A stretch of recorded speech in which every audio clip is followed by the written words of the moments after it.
तकदीर बड़ी बेरहम भी हो सकती है।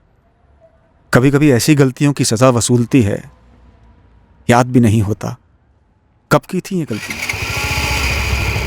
की भी थी या नहीं।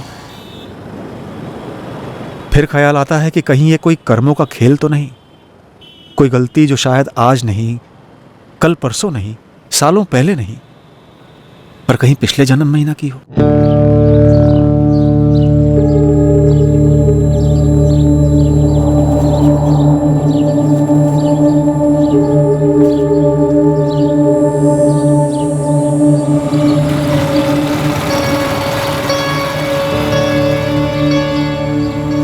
कई दिनों से ये आदमी मुझे यहीं खड़ा दिखता है। क्यों खड़ा है मुझे नहीं पता, पर इसकी नजर मुझ पर होती है। क्यों होती? क्या ये मुझ पर नजर रख रहा है? क्या ये मेरे बारे में कुछ जानता है या मेरे बारे में जानने भेजा गया है?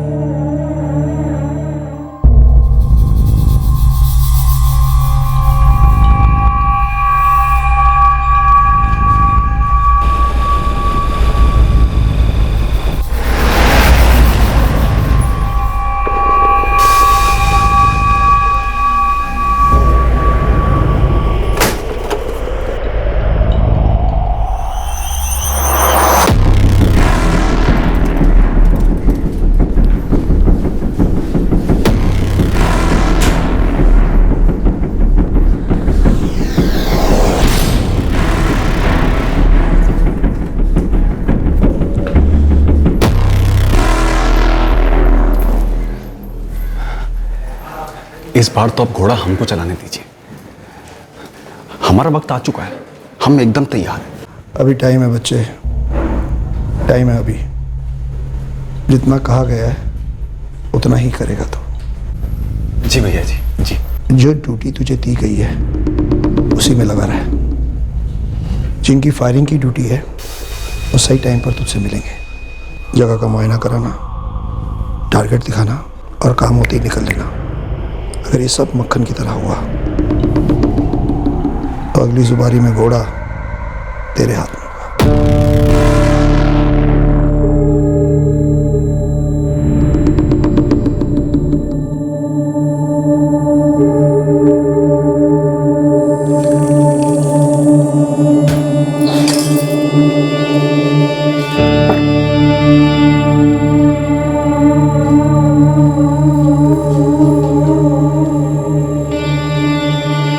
हिमांशु, चाय पीकर तो जाओ। तुम पी लो।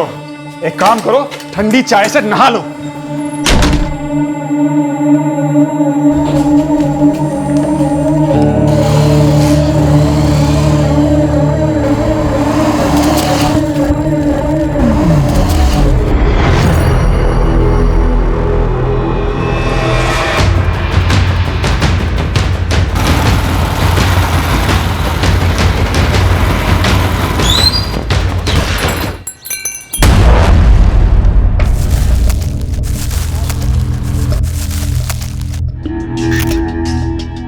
गोली की आवाज़ सुनते ही मैं बाहर भागा देखने। बाइक पर ट्रिपल सीट जाते हुए देखा मैंने उन्हें साहब। बाइक चलाने वाले के चेहरे पे गमछा था। हाउसिंग कॉलोनी के एक आदमी ने बताया कि हमारे पड़ोसी हिमांशु तिवारी को गोली लगी है। मैंने जैसे ही देखा अपने हिमांशु तिवारी पे गोली चली है, मैं चिल्लाते हुए कॉलोनी की तरफ गया। सर, सबसे पहले उनकी बीवी सुहासिनी जी को बताया, फिर बाकी लोगों को इकट्ठा किया। उनकी बेटी छोटी रंगोली हमारी दुकान पर ही आती है पेंसिल नोटबुक वगैरह लेने के लिए। हिमांशु तिवारी की मौत हो चुकी थी हॉस्पिटल ले जाने से पहले? जी हाँ, एम्बुलेंस आने से पहले 2-3 लोगों ने चेक किया था। तब तक वो मर चुके थे, उनकी सांस रुकी हुई थी। बाकी दोनों की शक्लें तो हमसे बेहतर तो हमारे सीसीटीवी ने देखी होंगे। हिमांशु तिवारी की मौत यहाँ आने के पहले ही हो चुकी थी इंस्पेक्टर। कितनी गोलियां लगी? 6। विक्टिम की बॉडी अभी पोस्टमार्टम के लिए भेज रहा हूँ। हिमांशु तिवारी की बीवी और बच्ची दोनों अभी भी सदमे में हैं। उन्हें यकीन ही नहीं हो रहा कि हिमांशु तिवारी अब नहीं रहे। मम्मी, वो डॉक्टर और सब लोग क्यों कह रहे थे कि पापा मर गए हैं? नहीं बेटा, वो डॉक्टर ने ठीक से चेक नहीं किया। जब हम पापा को यहाँ लाए थे तब सांसें चल रही थी उनकी। नहीं चल रही थी मम्मी, नहीं चल रही थी।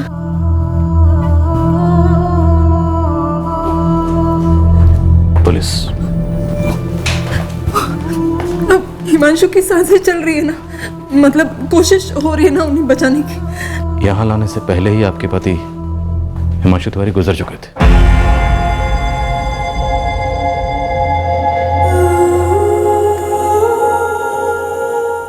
सर, विक्टिम हिमांशु तिवारी की लालबाग मार्केट में ऑटो स्पेयर पार्ट्स की दुकान है। ये स्टेशनरी की शॉप वाले चंदन के अलावा और कोई आई विटनेस? नहीं सर, जिनसे भी बात हुई वो यही कह रहे थे कि फायरिंग की आवाज़ सुनकर वो क्राइम सीन पर आए और तब तक हमलावर निकल चुके थे। देखते हैं सीसीटीवी फुटेज क्या दिखाती है।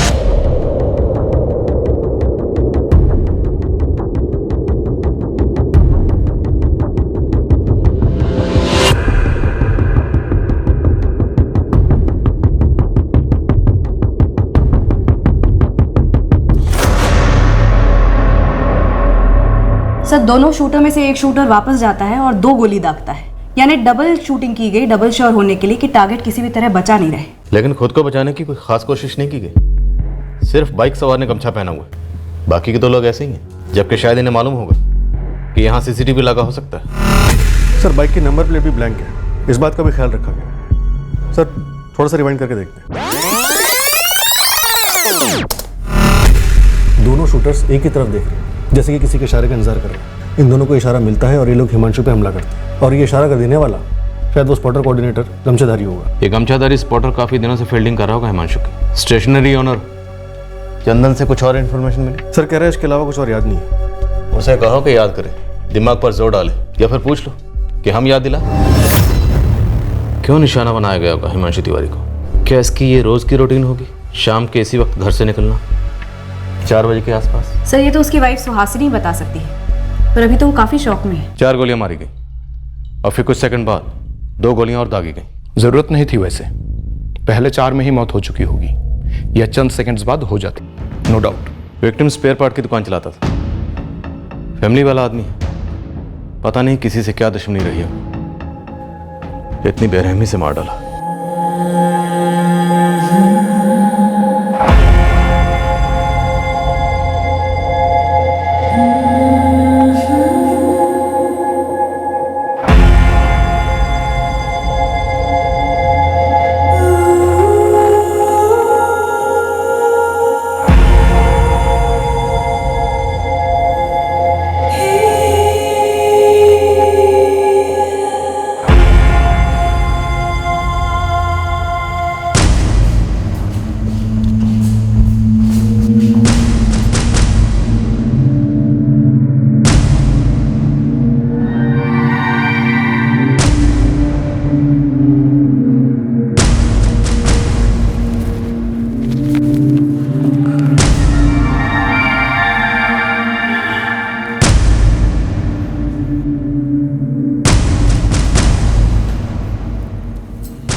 इसी की बात कर रहे थे ना कल रात को आप?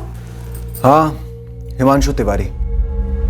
6 गोलियों से भून डाला इसे, वहीं के वहीं दम तोड़ दिया बंदे ने। कुछ पता चला क्यों मारा गया?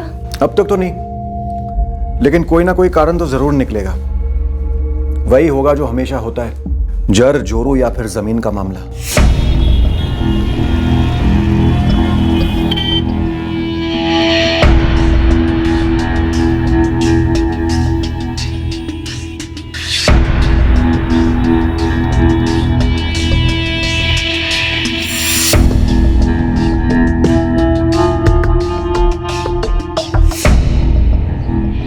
छठे हुए पेशेवर शूटर्स लगते हैं। कहीं बाहर के ही होंगे सब, वरना खुलेआम मर्डर करें और चेहरा भी ना ढकें। लेकिन ये गमछे वाला तो यहीं का लौंडा लग रहा है, तभी तो अपना थोबड़ा छुपा के रखा है। लेकिन बहुत जल्दी बेनकाब कर लेंगे हम लोग। अगर ये तीनों प्रतापगंज के बाहर के परिंदे हैं तो इनके उड़ने से पहले इनको पकड़ना होगा। हर जगह बात घुमा दो। जी मालिक। मैडम, पहले कभी इस गमछे वाले को यहाँ आसपास देखा हो? ऐसा ध्यान तो नहीं आ रहा, और इसका चेहरा तो वैसे दिखाई भी नहीं दे रहा। लेकिन आपको तो पिछले कुछ दिनों की सीसीटीवी फुटेज निकाल के दे देता हूँ। पूरे 1 हफ्ते की सीसीटीवी फुटेज निकालो। जी। 1 मिनट रुको, 2 हफ्ते की निकालो। हिमांशु दोपहर 1:30 बजे दुकान से आते, खाना खाते, फिर सो जाते। शाम को 4 बजे उठकर चाय पीते, फिर दुकान को जाते। ये डेली की रूटीन थी हिमांशु जी की, तो शायद हिमांशु जी की रूटीन को स्टडी किया गया। अब चूंकि बाजार में उनकी दुकान के बाहर उन्हें मारना मुश्किल था, इसलिए कॉलोनी के बाहर की जगह को चुना गया, और वो भी दोपहर का वक्त। पर जीजा जी क्यों सर? हिमांशु ने किसी का क्या बिगाड़ा था? देखिए, इस तरह की ज्यादातर पेशेवर हत्या किसी पुरानी दुश्मनी या रंजिश की वजह से होती है। क्या ऐसा कुछ था? मेरे पति ने एक बार भी ऐसे किसी रंजिश या दुश्मनी की बात नहीं की थी। हाल फिलहाल में हिमांशु जी ने अपनी दुकान को लेकर या कारोबार को लेकर किसी परेशानी का जिक्र किया? ऐसे किसी परेशानी का जिक्र कभी नहीं किया उन्होंने। हमारा खुशहाल परिवार था सर, एक दूसरे के साथ हंसी खुशी रहते थे। हिमांशु चाय पीकर तो जाओ। तुम पी लो, एक काम करो, ठंडी चाय से नहा लो। सुहासिनी जी, आपकी लाल बाग वाली दुकान पर गौरव और विकास काम करते हैं, उनके साथ कोई खटास? वो लोग कई सालों से काम कर रहे हैं सर, भरोसेमंद है। क्या गौरव और विकास में से किसी ने कोई बड़ा लोन लिया था हिमांशु से? साहब, लोन लेने की कभी ज़रूरत ही नहीं पड़ी। हिमांशु से तनख्वाह वक्त पर देते रहे और बोनस भी देते रहे। साहब, उन्होंने तो हमारा बीमा भी करवाया था। सालों से काम करते थे ना उनके साथ? हाँ साहब। तो कभी किसी के साथ कोई अनबन, कोई दुश्मनी? 15 सितंबर को जब तुम्हारे सेठ हिमांशु दुकान पर आए और फिर दुकान से घर पर गए, तब उनका मूड कैसा था? 15 सितंबर को तो वो दुकान पर आए ही नहीं थे। तो फिर वो घर कहाँ से लौटे थे? सर वो तो पता नहीं, हम सुबह दुकान खोलकर काम पे लग गए थे। तो तुम लोगों ने फोन करके पूछा नहीं? हमें लगा वो अपने दूसरे काम पे गए होंगे, उनका प्रॉपर्टी का बिजनेस भी था ना साहब। तो हिमांशु जी प्रॉपर्टी में भी डील करते थे? ब्रोकर थे? जी नहीं साहब, वो ब्रोकर नहीं थे, वो ज़मीनें खरीदते थे और जब उनके दाम बढ़ जाते थे तो बेच देते थे। सर, मैंने सुहासिनी से दोबारा वही सवाल पूछे जो आपने पूछे थे, लेकिन एक भी बार उसने प्रॉपर्टी डीलिंग के बिजनेस के बारे में जिक्र तक नहीं किया। ऑड है सर। क्या उसने जानबूझकर नहीं बताया कि हिमांशु परसों दुकान पर नहीं गया था? सर, क्राइम सीन से हिमांशु का फोन बरामद हुआ है। कुछ मिला शक करने लायक? किसी राजू चौधरी को कई कॉल्स हुए हैं 15 को, और उससे पहले भी कई बार। सर, इस राजू चौधरी से हिमांशु की लगभग रोज बात होती थी, दिन में कई दफे, लेकिन क्रियाक्रम के वक्त कोई राजू चौधरी नाम का आदमी आया नहीं था। इस राजू चौधरी का फोन स्विच ऑफ? नहीं सर, ऑन है। मैंने मिस कॉल दिया था, कॉल रिकॉर्ड्स मंगाए हैं, सोचा फिर उठाते हैं। और हिमांशु के call records? On the way हैं सर। सर, हिमांशु के कॉल लिस्ट में सुहासिनी के 6 मिस्ड कॉल्स हैं, परसों सुबह 11:30 से 1:15 बजे के बीच के, जो शायद हिमांशु ने मिस किए या फिर उठाए नहीं। चंदन स्टेशनरी वाले की सीसीटीवी फुटेज से कुछ मिला? नहीं सर, चंदन ने 3 हफ्ते की फुटेज खंगाली। इनफैक्ट हमने भी फुटेज रीस्कैन की, लेकिन उसमें कोई भी बंदा ऐसा स्पॉट नहीं हो रहा है जो गमछेधारी की बॉडी टाइप से मैच करता हो, या फिर कोई किसी पर नजर रख रहा हो।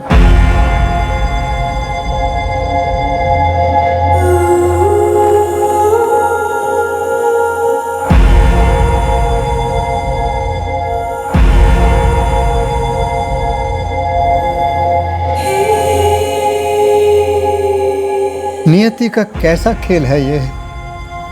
हिमांशु के साथ ही ऐसा क्यों? ऋषि, बहू कुछ जानते हैं क्या? पता नहीं बाबूजी। सर, हम आपको कितनी बार बता चुके हैं कि हमको नहीं मालूम उस दिन हिमांशु सेठ कहाँ थे। और साहब, उस दिन भाभी जी ने भी हमें फ़ोन किया था। क्यों? यही पूछने के लिए कि उस दिन हिमांशु सेठ कहाँ थे। हिमांशु दुकान पर नहीं आए क्या आज? तो फिर कहाँ गए विकास? कल निकलते वक्त कुछ बोले नहीं भाभी जी, और आज सुबह से आए नहीं है वो। कल पक्का आए थे? याद करके बोलो। हाँ, कल तो आए थे, पर आज कुछ बोले नहीं। साहब, सुहासिनी भाभी बार बार वही बात पूछ रही थी, कल आए थे कि नहीं, परसों कहाँ थे, उसके पहले कहाँ कहाँ गए थे, यही सब। क्या उस दिन पहली बार सुहासिनी जी ने फोन करके हिमांशु जी के बारे में पूछा था, या उसके पहले भी ऐसा हुआ है? पहले कभी कभी फोन कर पूछ लेती थी। तो क्या सुहासिनी जी हिमांशु जी पर शक करती थी? घरेलू मामले को तो हमको पता नहीं, हमारा काम तो दुकान में होता है ना। तो दुकान के बारे में बताओ, क्या कभी हिमांशु जी से मिलने दुकान पे कोई औरत आई थी? नहीं। सुहासिनी जी आई थी दुकान पे हिमांशु जी को ढूंढने, या उनकी गर्लफ्रेंड को ढूंढने, या फिर दोनों को ढूंढने? सुहासिनी जी, जिनका मर्डर हुआ है वो आपके पति है ना, हिमांशु तिवारी जी, तो आपसे 2-4 सवाल तो पूछने पड़ेंगे। मुझे ऐसा क्यों लग रहा है जैसे कि आप मुझ पर ताना कस रही है? मैंने पति खोया है अपना, जिंदगी उजड़ी है मेरी, घर में लोगों का आना जाना चल रहा है, इस सब के बीच में मैं आपके वही सवालों के जवाब क्यों दूं? हमारे पास कुछ नए सवाल हैं जिनके हमें जवाब चाहिए। हम समझते हैं आपका दुख, कल बात करेंगे आपसे। आपको यहाँ आने में दिक्कत है तो हम वहाँ आ जाएंगे, जब आपको अनुकूल होगा तब आएंगे, लेकिन आएंगे जरूर सुहासिनी जी।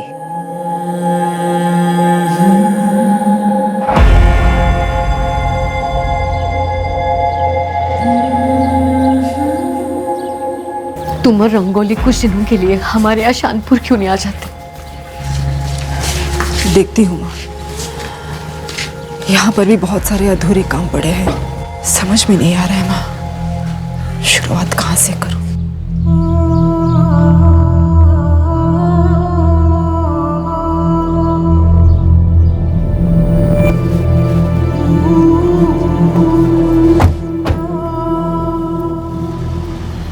सुहासिनी से तो आप बात करेंगे ही, लेकिन आपका एक चक्कर शानपुर भी बनता है। शानपुर में हिमांशु तिवारी की पूरी फैमिली है, उसके माँ बाप मनोरमा और सुखीराम और उसका बड़ा भाई ऋषिकेश। लेकिन हाँ, एक खबर लगी है कि शानपुर में हिमांशु तिवारी के पिता सुखीराम अपनी जायदाद का बंटवारा करने वाले थे, वो भी हिमांशु और ऋषिकेश में आधा आधा। क्या शानपुर में काफी प्रॉपर्टीज है उनकी? करोड़ों की संपत्ति है। पुलिस ने सुहासिनी को बताया हिमांशु की सुपारी दी थी, किसी पेशेवर हत्यारे ने मार डाला उसे। और क्या बोला पुलिस वालों ने? सुहासिनी ने तो इतना ही बताया मुझे। समझ में नहीं आ रहा है मेरे हिमांशु की ऐसे किसके साथ दुश्मनी थी जो। सुहासिनी जी, पहली बात तो ये कि आपने हमें ये नहीं बताया कि आपके पति हिमांशु जमीन के लेन देन का कारोबार भी करते। दूसरी बात, आपने हमें ये भी नहीं बताया कि 15 सितंबर जिस दिन उनका कत्ल हुआ वो दुकान पर गए नहीं थे। शौक या शौक में बताना भूल गई आप? फिर ताना कस रही हैं आप? सर, मैं सच में भूल गई थी, क्योंकि मेरी आंखों के सामने मेरे पति की गोलियों से छन्नी लाश पड़ी थी। 15 सितंबर जिस दिन आपके पति हिमांशु का कत्ल हुआ, आपने उन्हें एक नहीं, दो नहीं, 6 बार कॉल किया। शायद आपने ये जानने के लिए कॉल किया कि वो कहाँ, क्योंकि जब आपके पति हिमांशु ने फोन नहीं उठाया तब आपने दुकान पे भी फोन किया था। सर, वो मेरे पति हैं थे, वो किस वक्त कहाँ है इतना जानने का भी हक नहीं है मुझे। लेकिन हमारा भी फर्ज बनता है ये जानने का कि हिमांशु 15 सितंबर की सुबह अगर दुकान पर नहीं थे तो कहाँ थे? रोज जैसे ही निकले थे, नाश्ता किया और ठीक 9 बजे घर से निकले। रंगोली, मैं जा रहा हूँ, बाय। बाय पापा। स्कूल में अच्छे से पढ़ाई करना। हाँ, मैं जा रहा हूँ सुहासिनी, बाय। हाँ सर, मैंने उन्हें ये जानने के लिए फ़ोन किया था कि हिमांशु खाना खाने के लिए घर पर आएंगे या मैं डब्बा भेजूं दुकान पर हमें तो पता चला कि आपके पति हिमांशु हर रोज दोपहर को खाना खाने घर पर ही आते थे। सर, वो आते थे, पर क्या एक पत्नी फोन करके पता भी नहीं कर सकती है? ऐसे कैसे बाल की खाल निकाल रहे हैं आप? कैसा इशारा कर रहे हैं आप सर? इशारा नहीं कर रहे हैं, एक बात रख रहे हैं आपके सामने। अगर हिमांशु उस दिन दोपहर में खाने के लिए घर पर नहीं आते तो शायद बच जाते। ये तो सीधा सीधा आरोप हो गया। इतने बेरहम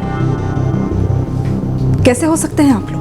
15 सितंबर को आपने अपने पति हिमांशु को 6 बार फोन किया यह जानने के लिए कि वो कहाँ थे। तो 15 सितंबर की दोपहर को जब वो घर पे आए थे तब आपने पूछा होगा कि वो कहाँ थे। सर, वो मेरी बहन संगीता के पति योगेश पांडे के साथ जमीन देखने गए थे। खुश? और क्या पूछना है आपको? यही बात जो आपने अब बताई, पहले नहीं बताई। सर, मैं अभी तो आपको बता चुकी हूँ कि ये बात मेरे दिमाग से निकल गई थी सर, मैं भूल गई थी सर, यहाँ मुझे मेरी बेटी रंगोली के फ्यूचर की चिंता है मुझे। और एक आप है जो मुझ पर आरोप लगा रहे हैं, आरोप लगा रहा है कि मैंने तब अपने पति को जानबूझकर घर से बाहर भेजा, मैंने उनकी हत्या करवाई, मैंने हत्यारों को बुलवा के उन्हें मरवाया। सर, पागल है आप या मुझे पागल करना चाहते हैं? सर, हिमांशु पति थे मेरे, सब कुछ थे।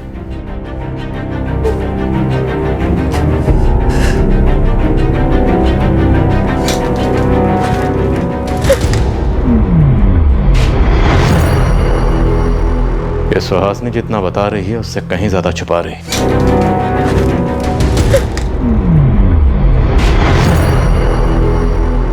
ये सुहासिनी जितना बता रही है उससे कहीं ज्यादा छुपा रही है। शायद उस दिन सुहासिनी ने यह सुनिश्चित किया था कि हिमांशु रोज की तरह दोपहर को घर आए खाने को, और रोज की तरह चाय पीकर दुकान के लिए निकले। कॉल रिकॉर्ड्स निकलवाए सुहासिनी के। सर एक रिक्वेजिशन डाल देती हूँ सुहासिनी के कॉल रिकॉर्ड्स के लिए। और सर गुप्ता सर शानपुर गए हैं। हिमांशु अपने साड़ू योगेश पांडे के साथ गया था जमीन देखने कत्ल की सुबह, उसे हाजिर करो। जी सर। और इस राजू चौधरी का क्या हुआ जिसका नंबर बार बार फीचर हो रहा है हिमांशु की कॉल लिस्ट? सर उसकी कॉल रिकॉर्ड डिटेल्स आनी अभी बाकी है। यहाँ इतना कुछ है। और सुहासिनी का कहना है कि हिमांशु की किसी से कोई रंजिश नहीं थी, कोई मसला नहीं था। रुचिका, इस सुहासिनी को फिर से खंगालो। किश्तों में इंफॉर्मेशन दे रही है, अपने शो को ढाल बनाकर ढाल के पीछे कुछ छुपा रही। पक्का।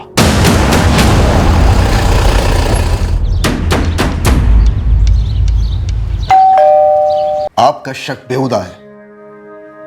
बाबूजी के प्रॉपर्टी में हिमांशु का बराबर का हक था, हक है, और सुहासिनी को वो हक मिलेगा, ये सच्चाई है। आप चाहे जमीन आसमान एक करो, मेरे खिलाफ आपको कोई सबूत नहीं मिलेगा। किस बात का सबूत? सुपारी देने का? अपने भाई का कत्ल करवाने का? नहीं, दरार का, रंजिश का। अब जरूरी नहीं कि प्रॉपर्टी का बंटवारा होते वक्त दो भाइयों में दुश्मनी हो। उनको देखिए, बोलना बंद हो गया मेरे बाबूजी का। सर, जल्द से जल्द पता कीजिए किसने मारा मेरे भाई को, किसने की मेरे माँ और बाबूजी की हालत। ऋषिकेश जी, आपके पास एक से ज्यादा फोन नंबर्स हैं? जी, जितने भी हैं सब लिखवा दीजिए। आप अब भी मुझ पर शक कर रहे हो? दुख भरे भावुक दुखड़े सुनकर फैसले करना सिर्फ किस्से कहानियों में होता है, हकीकत में नहीं। हकीकत में सहानुभूति नहीं, सिर्फ सबूत काम करते हैं। आपके पास क्या सबूत है मेरे खिलाफ कि मैंने मेरे भाई को मरवाया? फिलहाल हमारे पास सबूत हो या ना हो, पर आपके पास अपने भाई को मरवाने का ठोस मकसद जरूर था। और कत्ल की तहकीकात में जिसके पास मकसद होता है ना, वो शक के दायरे में होता है, फिर चाहे वो सगा भाई हो, बाप हो या फिर पत्नी हो।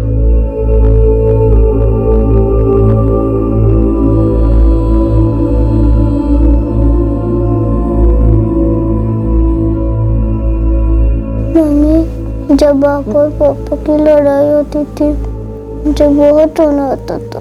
अब लोग रहे कि लड़ाई ही ठीक थी, कम से कम पापा तो यहाँ होते। मुझे पापा की बहुत याद आ रही।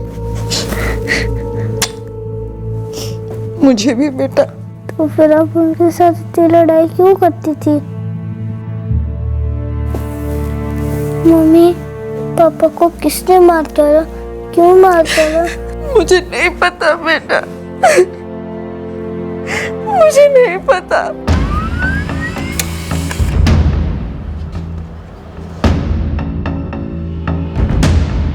अनीता यादव?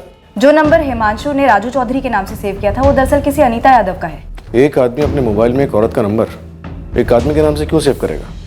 ताकि उसकी बीवी को शक ना हो, पता ना चले। अफेयर शायद सुहासिनी का नहीं, हिमांशु का रहा होगा।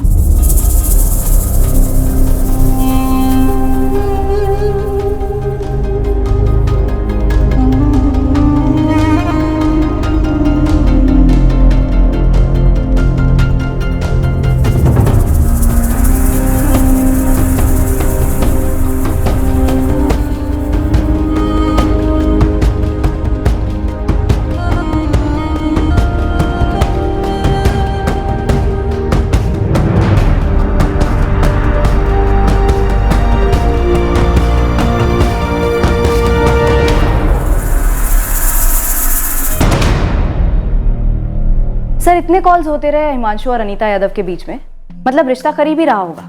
लेकिन अनीता यादव ना तो हिमांशु के क्रियाक्रम में आई और ना शोक सभा में। अनीता से ही पूछ लेते हैं, वो बिजी थी या छुप रही थी? जमीन मेरी नज़र में आई थी, ये प्रतापगंज शानपुर रोड पर, और मैं पहले भी हिमांशु को इस जमीन के बारे में बता चुका था। तो 15 सितंबर को आप और हिमांशु वो जमीन देखने गए? जी, जमीन के मालिक से बात भी हुई थी हमारी।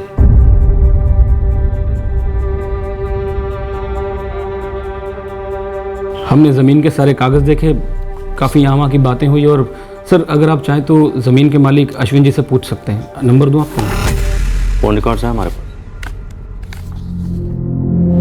आपके और हिमांशु के फ़ोन रिकॉर्ड से पता चलता है कि आपके फ़ोन की लोकेशन 15 सितंबर को प्रतापगंज शानपुर रोड ही थी। तो सर सच ही बोल रहा हूँ ना मैं। हमने कब कहा आप झूठ बोल रहे? और झूठ बोलने की वजह है क्या? बिल्कुल नहीं। 1 बजे हम लोग वहाँ से निकल गए और करीबन 2 बजे हिमांशु ने मुझे मेरे ऑफिस ड्रॉप किया। आपको ड्रॉप करने के बाद 2:30 बजे हिमांशु घर पहुंचे और फिर 2:55 पर सुहासिनी ने आपको फ़ोन किया। जी हाँ, सुहासिनी ने फ़ोन किया था। वजह? वो सर बस सुहासिनी पूछ रही थी कि हाँ योगेश, आपने और हिमांशु ने नई जमीन देखी थी क्या आज? हाँ सुहासिनी, बढ़िया ज़मीन है।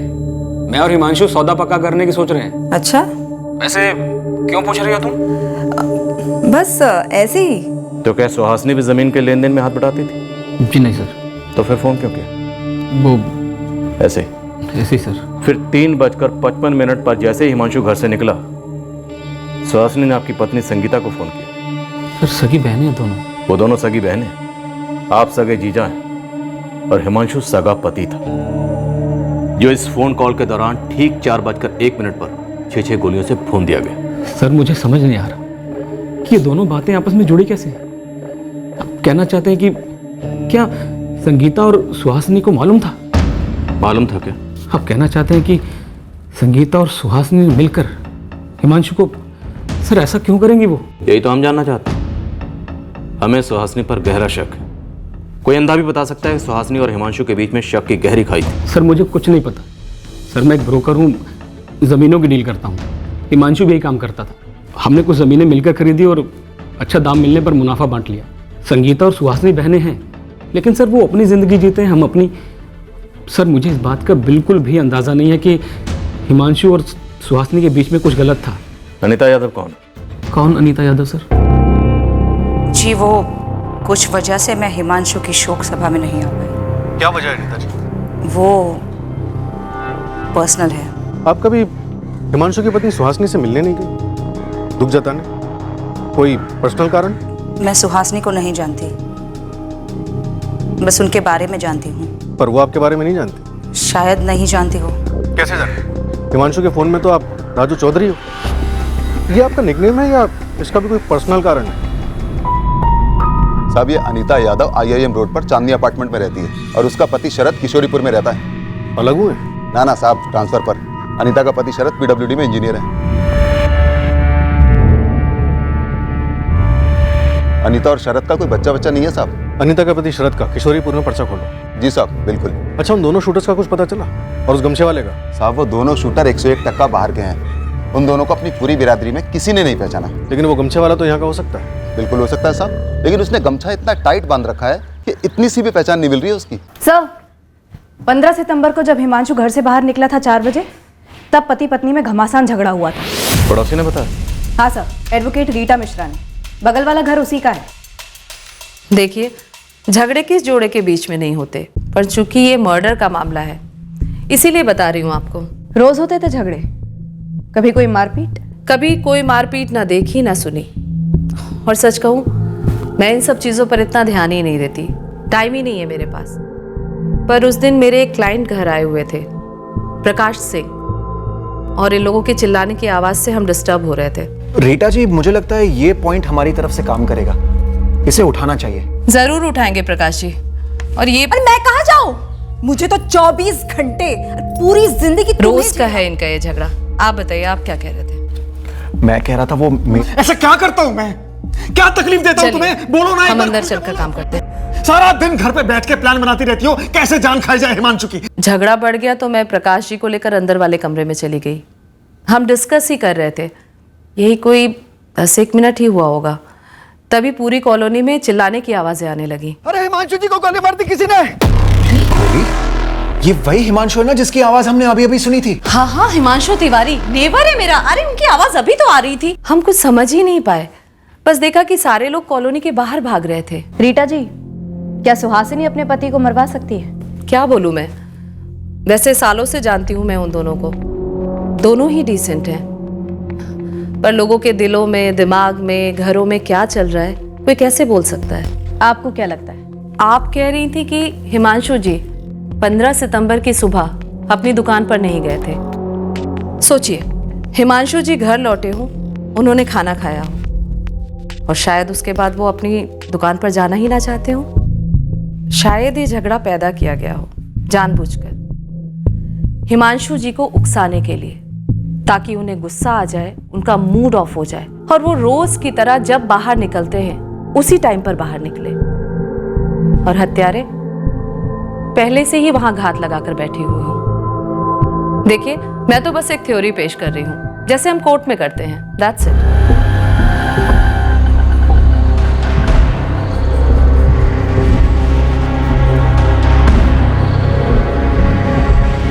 मुझे कोई आइडिया नहीं कि हिमांशु ने मेरा नंबर अपने मोबाइल में राजू चौधरी करके क्यों सेव किया था। हिमांशु और आप अच्छे दोस्त थे? सिर्फ दोस्त थे। आप जैसा समझ रहे वैसा कुछ भी नहीं था। हम क्या समझ रहे? यही ना कि हमारा अफेयर था। ए? बिल्कुल नहीं था। वेल, अगर था भी तो इस वक्त हिमांशु तो है नहीं जिससे पूछे। आप ही से पूछ सकते। शादीशुदा होकर भी अकेले थे हम दोनों, इसलिए एक दूसरे का दुख दर्द समझते थे। क्या दुख था आपका और क्या दर्द था हिमांशु का? आप दोनों के इस दुख दर्द से किसी को तो बड़ा दर्द हुआ हो, आपके पति को या फिर हिमांशु की पत्नी को। आप सोच रहे हैं वैसा कुछ भी नहीं था सर। हम समझते थे एक दूसरे को, बातें करते थे। सिर्फ बात करते थे, अफेयर नहीं था? मतलब वो क्या कहते हैं कि प्यार को प्यार ही रहने दो, रिश्तों का नाम ना दो, ऐसा कुछ? गहरी दोस्ती थी। और हाँ, फोन पर लगभग रोज बातें होती थी, चैट पर भी। तो अनीता जी, अगर आप दोनों में सिर्फ अच्छी दोस्ती थी तो उसे दुनिया से छुपाने की जरूरत क्या थी? हमारे बीच ये क्लियर था कि सिर्फ दोस्ती है। दुनिया तो 2 और 2 5 ही जोड़ती है ना। हम बेकार का सरदर्द नहीं चाहते थे, अपने अपने घरों में तनाव नहीं चाहते थे बस। हिमांशु अपनी पत्नी सुहासिनी से नाखुश क्यों था अनीता जी? इतना भी बुरा नहीं हो सकता हिमांशु। अगर रंगोली नहीं होती ना तो हमारी शादी कभी टिकती नहीं अनीता। मैं रोज घर जाता हूं सिर्फ इसलिए क्योंकि मेरी बेटी रंगोली है, जो मेरी दुनिया है। लेकिन रंगोली को तो तुम दोनों चाहिए ना, और वो भी लड़ते हुए नहीं चाहिए। तुम्हें रंगोली की खातिर सुहासिनी को एक और मौका देना होगा। 12 साल 12 साल कम नहीं होते अनीता। और ताली कभी एक हाथ से नहीं बजती। काश मेरी तरह सुहासिनी की जिंदगी में भी कोई आए जो उसे यह समझाए कि मैंने कभी उससे दिल से प्यार किया था। हमारी शादी कोई गलती नहीं थी अनीता। शुरुआत में शुरुआत फिर से भी तो हो सकती है ना, नए सिरे से। और कोई गलती नहीं होती जब तक उसे सुधारने की कोशिश होती रहे। तुम नहीं समझोगी क्या होता है। रोज बेल बजाई, सुहासिनी ने दरवाजा खोला और बस शुरू। सुहासिनी को आपके बारे में मालूम था? जी मैं नहीं जानती,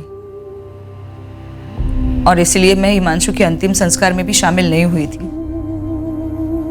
चूर चूर हो गई थी ये सोचकर कि हिमांशु को इस तरह से क्यों मारा गया होगा। तो अनीता जी, क्या ऐसा हो सकता है कि किशोरीपुर में बैठे आपके पति शरद यादव ने आपकी और हिमांशु की दोस्ती को एक अच्छा खासा अफेयर समझ लिया? बोलिए अनीता जी, शरद को मालूम था? शरद ने मुझे कभी भी सवाल नहीं किया हिमांशु के बारे में। सवाल नहीं किया इसका मतलब ये नहीं कि शरद को मालूम नहीं था। अनीता जी, क्या ऐसा हो सकता है कि शरद ने हिमांशु को मरवाया? ऐसा कुछ भी नहीं था सर, कुछ भी नहीं। आप ऐसा सोचती, शायद आपके पति ऐसा ना सोचते।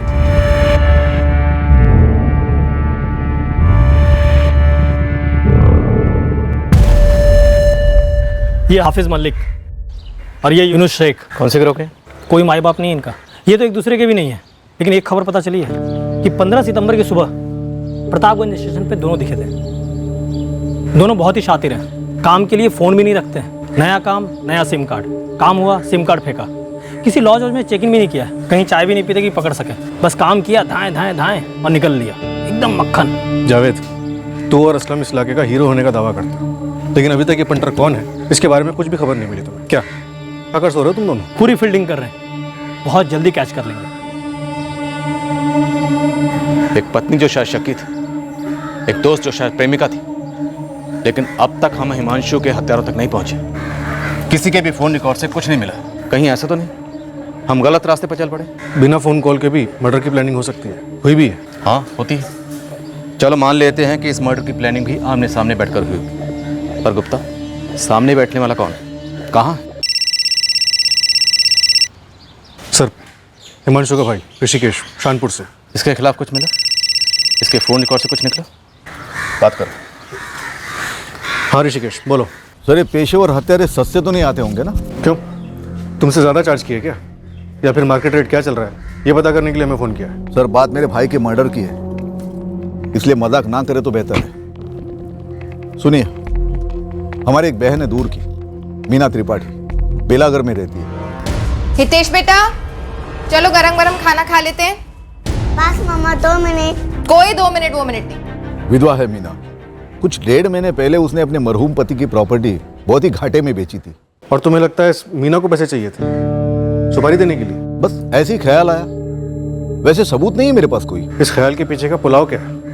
क्या मीना के पास कोई मकसद था हिमांशु को मरवाने का? हाँ, मीना सबको बताई जा रही थी कि हिमांशु ने उसके साथ बड़ी नाइंसाफी की है। कैसी नाइंसाफी? मीना के पति की 2 साल पहले एक्सीडेंट में मौत हो गई। तब से ससुराल वालों के साथ जायदाद को लेकर मीना की प्रॉब्लम चल रही थी। मीना के ससुर ने हिमांशु को बंटवारे के बारे में राय देने के लिए कहा, जो कि हिमांशु ने अपनी तरफ से दे दी थी, पर मीना को रास नहीं आई थी। तब से हिमांशु के लिए दिल खट्टा हो गया था मीना का। इतना खट्टा हो गया कि इतनी कीमती प्रॉपर्टी आधे दाम में बेचकर सुपारी के लिए पैसे जुटाए गए। ये मीना त्रिपाठी वाला एंगल गूगली है फुल टॉस, जिसे ऋषिकेश ने हमारा फोकस भटकाने के लिए हमारी तरफ फेंका। फिर भी चेक करते हैं, इतना भी इम्पॉसिबल नहीं है। बदले की आग लॉजिक कब से देखने लगी? सर, ये सुहासिनी भी बड़ी अजीब मिट्टी की बनी हुई है, इसे काफी चिकनी चुपड़ी मिट्टी है। शादीशुदा लगती नहीं है आप। जब शादी होगी तब समझोगी। हर पति पत्नी के बीच में नोकझोंक होती है, और एक आप हो, उसे एक भयंकर साजिश का रंग दे रही हो। कातिल पकड़ने की ताकत नहीं है आप में, तो पीड़ित को ही कातिल बताएंगे? सुहासिनी जी, सबसे पहली बात तो ये कि आप शादी पर लेक्चर मत दीजिए, और दूसरी बात ये कि कौन कातिल है कौन पीड़ित ये हम पता लगा लेंगे। हाल फिलहाल हम ये पता लगा चुके हैं कि आपके पति हिमांशु ने गोली खाने के पहले आपकी डांट खाई थी। और फिर मैंने हत्यारों को फोन किया तुरंत, और फिर चंद मिनटों में वो हमारी कॉलोनी के बाहर भी आ गए। मतलब सीधे आसमान से टपक गए क्या? तुरंत आप हमारे थाने में तशरीफ ले आइए सुहासिनी जी। लगता है आपके घर में कोई करीबी बेवक्त गुजरा नहीं है। वैसे 13 दिनों तक हम घर के बाहर कदम भी नहीं रखते। 13 दिन की पाबंदी आपके ऊपर होगी, आप उसका पालन कीजिए। हमारे ऊपर कोई पाबंदी नहीं है, इसलिए हम आपके घर आ रहे हैं।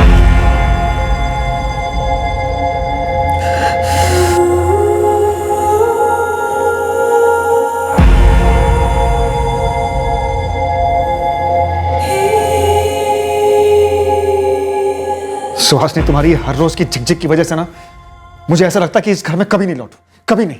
तुम्हारे पास कहीं और जाने का ठिकाना जो है, लेकिन एक बात याद रखिए हिमांशु, मैं पत्नी हूं तुम्हारी, और तुम्हारी एक 11 साल की बच्ची भी है घर में, इसलिए घर आना या ना आना ये कोई चॉइस नहीं है तुम्हारे पास। और इस घर में ना तुम्हारी मनमर्जी नहीं चलेगी। तुमसे तो बात करना ही बेकार है, जाओ तुम। अरे मैं कहां जाऊं? मेरे पास तो ऐसा कोई है ही नहीं जाने के लिए, वो तो तुम्हारे पास है। मुझे तो 24 घंटे पूरी जिंदगी तुम्हें झेलना होगा। अरे क्या झेलती हो तुम? ऐसा क्या करता हूं मैं? क्या तकलीफ देता हूं तुम्हें? बोलो ना, एक बार खुल के बोलो। सारा दिन घर पे बैठ के प्लान बनाती रहती हो, कैसे जान खाई जाए हिमांशु की, कैसे जान से मार दिया जाए अपने पति को। तुम फिक्र ना करो, एक दिन ना, और बहुत जल्दी आएगा वो दिन जब मैं इस घर में वापस लौटूंगा ही नहीं। फिर पूरे सुकून के साथ रहना तुम, ठंडक मिलेगी तुम्हारी आंख को। अरे अब सारा गुस्सा चाय पे निकलेगा? शुक्र करो चाय पे निकाल रहा हूं। चाय पी के जाओ हिमांशु। खुद पी लो, एक काम करो, ठंडी चाय से नहा लो।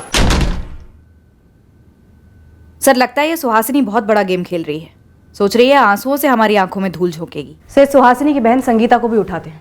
ये सुहासिनी हमारी पहली सस्पेक्ट नंबर 1 थी, और अब ये बेलागढ़ की मीना, हिमांशु की कजन भी आ गई हमारी लिस्ट में। और सर, अनिता का हस्बैंड शरद यादव तो जाहिर सा सस्पेक्ट है। जब हमने इस केस की तहकीकात शुरू की तब हमें बताया गया था कि हिमांशु एक बहुत ही सीधा साधा इंसान है, जिसकी किसी के साथ कोई दुश्मनी नहीं हो सकती। सर, शायद वाकई में सीधा साधा इंसान रहा होगा हिमांशु, तभी तो शक नहीं कर पाया कि कोई उसके खिलाफ साजिश कर सकता है। और अब उसके कत्ल के बाद हमारे हाथों इस साजिश की कोई भी कड़ी नहीं लग रही है। सर, ये अनिता दोस्ती वोस्ती कुछ भी बोले, लेकिन ये अफेयर ही रहा होगा। लेकिन ऐसी फीलिंग आ रही है कि ये मर्डर शायद इस अफेयर से ना जुड़ा हुआ, किसी और अफेयर से जुड़ा हुआ, शायद सुहासिनी के किसी अफेयर से।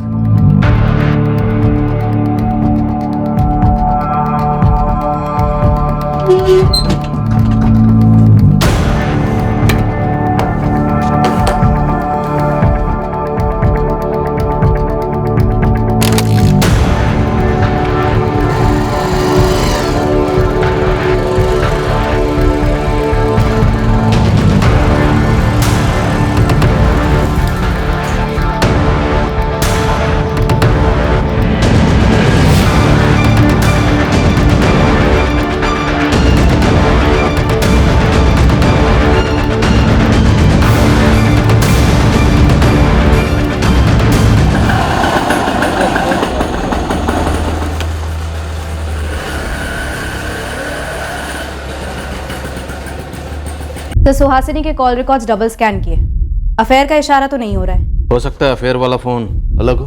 फोन नेटवर्क से चेक करती हूँ सर। वैसे सुहासिनी बाहर बैठी है और उसकी बहन संगीता निकल चुकी है सर, ऑन द वे है। दोनों से अलग अलग पूछताछ करेंगे और अगर जरूरत पड़ी तो फिर एक साथ भी। अब पुलिस वालों की शादियां नहीं होती। आप लोग सच में घरेलू पति पत्नी की नोकझोंक समझते नहीं है। पर घरेलू नोकझोंक के बाद किसी पति को गोली मार दी जाए, ये हमने नहीं देखा। हमारी नोकझोंक के बाद कोई चांद पर रॉकेट भेजता या कहीं भूकंप आ जाता तो भी आप मुझे ऐसे ही थाने बुलाकर बेकार में बिठाकर हमारी नोकझोंक से कनेक्शन जोड़ते, है ना सर? भूकंप तो आपके परिवार में आया था। हमारी नोकझोंक भी उसी परिवार को लेकर होती थी सर। हिमांशु को काम के परे कुछ नजर ही नहीं आता था। ठीक है, मेरे लिए ना सही, कम से कम हमारी बेटी रंगोली के लिए तो समय निकालते, पर नहीं। तो आप ये कहना चाहती हैं कि आपकी और आपके पति हिमांशु के बीच में इतने अरसे से, सालों से झगड़ा और नोकझोंक सिर्फ इसलिए होती थी क्योंकि वो रंगोली को वक्त नहीं देते थे? और क्या कारण था सर, आप बताइए ना। कारण था अनीता यादव। कौन अनीता यादव? ये मत पूछिए कौन अनीता यादव, क्योंकि अनीता यादव कौन है ये आपकी बहन संगीता भी जानती। 3:55 पर आपके पति हिमांशु घर से निकले, 4:01 पर उनका कत्ल हो। इन्हीं 6 मिनटों में आपने अपनी बहन संगीता को फोन भी कर लिया। उसके पहले 2:55 पर आपने अपने जीजा योगेश पांडे को फोन किया। 6 बार अपने पति हिमांशु को फोन किया, दुकान पर फोन किया। इन सारे कॉल्स का एक ही मकसद था, अपने पति हिमांशु का झूठ पकड़ना और अनीता यादव का सच जानना। आपकी और आपके पति दोनों के बीच की नोकझोंक और झगड़े की वजह अनीता यादव थी ना। हिमांशु चाय पीकर तो जाओ। तुम पी लो, एक काम करो, ठंडी चाय से नहा लो।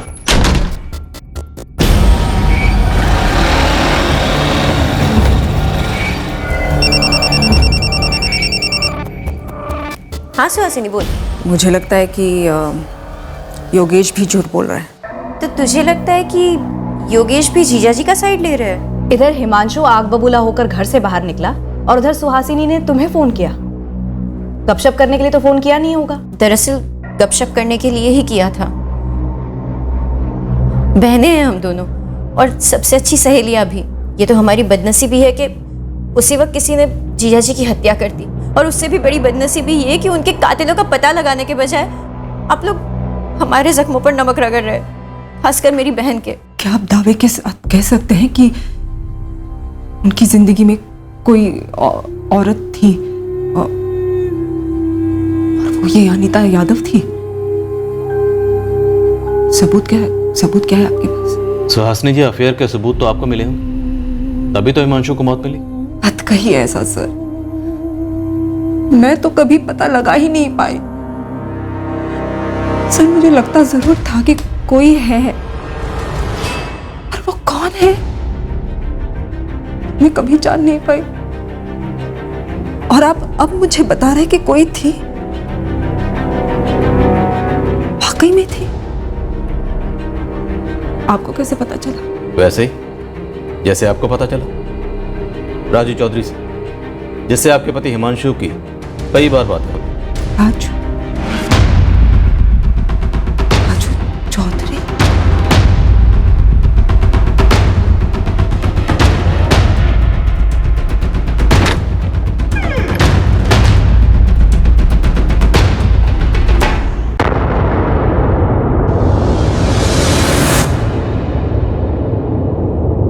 रहने दो सुहासिनी, फोन तो छुपा लोगी, लेकिन तुम्हारी आंखों में जो ये बेबुनियाद शक है, इसे कैसे छुपाओ? जैसे तुम छुपाते हो अपनी आंखों में किसी और का चेहरा, अपने दिल में किसी और की धड़कन। हमारे बीच में जो ये शक की दीवार बांध ली है ना तुमने सुहासिनी, ये मुझे सोचने पर मजबूर करती है कि एक दिन चुपचाप इस दीवार को फांद कर कहीं दूर चला जाए, किसी और के साथ एक नया घर बसाओ।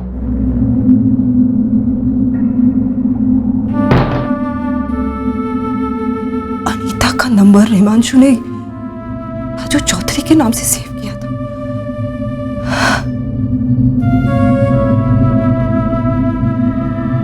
मैंने ही ऐसा क्यों नहीं सोचा? जिस राजू चौधरी से हिमांशु रोज बात करते थे, रोज, पर मैंने हिमांशु के मुंह से एक बार भी उसका नाम नहीं सुना कभी। आपको कैसे पता चला? वो लोग किसी होटल में मिलते थे। मुझे उसकी तस्वीर दिखा। अब रहने भी दीजिए सुहासिनी जी, आपकी ये नौटंकी आपकी असली तस्वीर दिखा रहा। आप हमें उस आदमी की तस्वीर दिखाइए जिससे आपका अफेयर था। बकवास मत कीजिए आप सर। इतने साल तक हिमांशु मुझे बोलते रहे कि मैं शकी हूं, मुझे वहम है, मैं चिड़चिड़ी होती जा रही हूं दिन भर, मैं एक सरदर्द हूं मैं। 6 फोन का क्या मतलब है? तुम 12 फोन करती ना तब भी मैं नहीं उठाता क्योंकि मैं बिजी था। किसी की भी पत्नी अगर 6 फोन करती ना हिमांशु, तो पति एक बात तो सोचेगा कि 6 फोन क्यों किया, क्या अर्जेंट बात क्या होगी। कितना भी बिजी हो हिमांशु, उसके लिए फैमिली सबसे पहले आएगी, सबसे पहले। तुम किस चीज में बिजी थे हिमांशु? किसके साथ बिजी थे? तुमने अभी तक पता नहीं लगाया है? अरे ये तो बड़ी अजीब बात हो गई आज। दुकान पे तो पक्का फोन किया होगा। नहीं, संगीता को जरूर फोन किया होगा। तो उसने बताया नहीं कि मैं उसी के पति योगेश के साथ शानपुर हाईवे के पास वाली जमीन देखने गया था। जमीन देखना बिजी होता है क्या? हाँ हिमांशु, तुम अपने दिल पर हाथ रखकर बताओ मेरा फोन क्यों नहीं उठाया तुमने? सर दर्द। पहले जब तुम मुझ पर 24 घंटे शक करती थी ना, तो मेरे सर में दर्द होता था, लेकिन अब लगता है तुम खुद कितना बड़ा सरदर्द हो। जो भी करती हो, जो भी कहती हो, वो बस शक की कड़वी चाशनी में डूबा हुआ होता है। कितना मीठा बोल रहे हो हिमांशु, कितना मीठा बोल रहे हो। कहां से सीखा तुमने ऐसा बोलना? हाँ, क्या नाम क्या है उस मैडम का जिसने सिखाया तुम्हें? नाम बताकर तुम्हारी नींद क्यों हराम करूं? तुम सिर्फ इतना समझ लो कि उसका नाम सुहासिनी नहीं है। और हाँ, मैं उसी के साथ था। हम दोनों मिलकर प्लान कर रहे थे कि कैसे एक हुआ जाए। मैं तो एक अरसे से प्लान कर रहा हूं, बस उसको अंजाम देने के लिए सही मौका ढूंढ रहा हूं। हाँ सच है, ढूंढ ही रहे होंगे तुम। किसी को अगर जीते जी नर्क में जाना हो ना, तो मैं उसे अपनी जिंदगी दे दूं। मैं हिमांशु से लड़ी थी क्योंकि मुझे लगभग यकीन था कि हिमांशु योगेश के साथ नहीं था। सुहासिनी के दिमाग में एक शक घर कर गया था कि जीजा जी का किसी से कोई अफेयर चल रहा है। और उस दिन दोपहर का फोन किस बारे में था? पता करने कि कहीं मेरे पति योगेश झूठ तो नहीं बोल रहे। सुहासिनी, अब ये थोड़ी ज्यादा ही जाती नहीं हो रही है? संगीता, जाती मेरी जिंदगी के साथ हो रही है। हिमांशु तो कई बार कह चुके हैं मुझे कि वो मुझे एक ना एक दिन छोड़ देंगे। पर योगेश जीजा जी का साथ क्यों देंगे? शायद मर्दों की सोच ही ऐसी हो, एक दूसरे के अफेयर्स छुपाओ। तो अब तुम योगेश पर भी अफेयर का आरोप लगा रही हो। सुहासिनी, असलियत में जीना सीखो, ये वहमों के कैद खानों से बाहर निकलो। हिमांशु ने ये सब कहा है मुझे। संगीता, मैं कोई मनगढ़ंत कहानी नहीं बता रही हूँ तुम्हें। पर सुहासिनी, तुमने कभी सोचा है जीजा जी ने खुद सामने से आकर ये बात नहीं कही होगी। हमेशा किसी झगड़े के आखिर में ये बात कही होगी, और झगड़ा हमेशा तुम ही शुरू करती हो। तुम भी उसी का साथ दे दो, जाओ तुम। ये वहम, ये अफेयर वाला शक कब पैदा हुआ? कब का तो मुझे नहीं पता, लेकिन काफी वक्त से था जरूर। संगीता, तुमने इतनी बड़ी बात हमसे छुपाई, और क्या छुपा रही हो? क्या मतलब है आपका? तुम्हारी बहन सुहासिनी दूध की धुली है या फिर वो भी अफेयर का इत्र लगाती थी? ये क्या बेहुदा बातें कर रही है आप? तो मैं गलत नहीं थी? पूरी तरह सही भी नहीं थी आप। हम ये जानना चाहते हैं कि कहीं अपने वहम को दूर करने के लिए आपने अपने पति हिमांशु को तो दूर नहीं कर दिया? मैंने नहीं मारा हिमांशु को सर। मैं कितनी बार वही बात बताऊं आपको। अरे सुहासिनी भाभी जी, अरे हिमांशु जी को गोली मार दी किसी ने।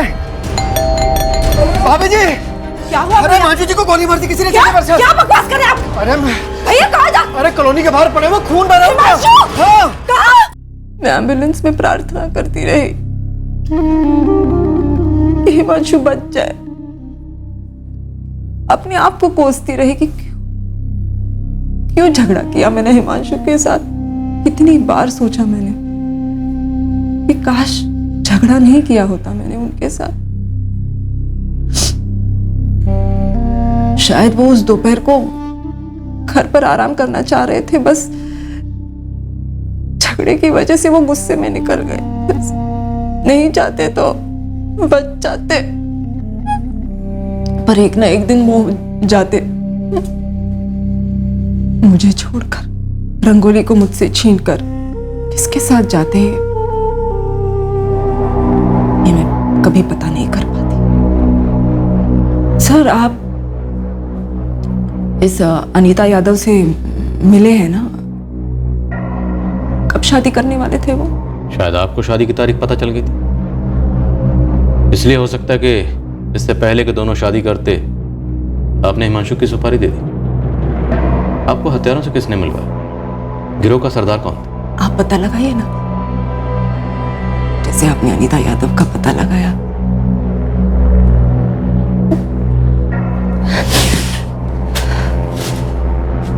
सर, मैं जाऊं? मैं बहुत थक गई हूँ, मुझे घर जाना है। सुहासिनी तिवारी काफी अच्छे से दर्शाती है उसका सदमा, उसका चौंक जाना, पर अभी भी वो अपना असली चेहरा दिखा रही है या अभी भी मुखौटा पहने हुए, ये तय कर पाना मुश्किल है। सर, फोन नेटवर्क कंपनी से जवाब आया है। सुहासिनी के नाम पर कोई भी दूसरा नंबर रजिस्टर्ड नहीं है। हो सकता है इस अफेयर में कोई फोन इस्तेमाल ही ना हुआ। सुहासिनी अपने प्रेमी से चुपचाप मिलती रही। पीछा करो। सर, सुहासिनी की बेटी रंगोली से अलग से बात करें? नहीं रुचिका, वो बच्ची है, रहने देते। पहले हम ट्राई करते हैं, अगर कुछ ठोस हाथ लगा तो फिर बात करेंगे। हिमांशु की कजन मीना त्रिपाठी, उसका क्या हुआ? सर, मीना त्रिपाठी के कॉल रिकॉर्ड्स तो ठंडे हैं। गुप्ता सर का मैसेज आया था, वो बेलागढ़ में मीना त्रिपाठी तक पहुंच गए। हिमांशु मेरा कजन था, जाहिर है उसकी मर्डर की खबर सुन के मुझे बुरा लगा है, लेकिन आप मेरे पास क्यों आए हैं? ये गमछाधारी मास्टरमाइंड लगता है, और इन दोनों शूटर्स ने हिमांशु पर गोलियां चलाई थी। प्रोफेशनल काम करने वाले लगते हैं, काफी बड़ी रकम लेते हैं मर्डर की। तो आपके स्वर्गवासी पति की एक जमीन थी रामाबाग में, जो आपने पिछले महीने बेची। उसका इन पेशेवर हत्यारों से क्या ताल्लुक है? आप सीधे सीधे बताएंगे क्या टेढ़ा सोच रहे हैं? जमीन के बंटवारे को लेकर आपके अपने ससुराल वालों के साथ अनबन थी? काफी जानकारी निकाल कर आए हैं आप। बिल्कुल, जमीन के बंटवारे में अपनी राय देने के लिए आपके ससुर ने हिमांशु को बुलाया था, और हिमांशु ने जो राय दी वो आपको नाइंसाफी लगी, और जमीन बेचने के ठीक 1 महीने के बाद इन महंगे शूटर्स ने हिमांशु को शूट कर दिया। अब बोलिए। हिमांशु के साथ मेरी कोई निजी दुश्मनी नहीं थी। हाँ, वो बंटवारे का फैसला खटका था मुझे।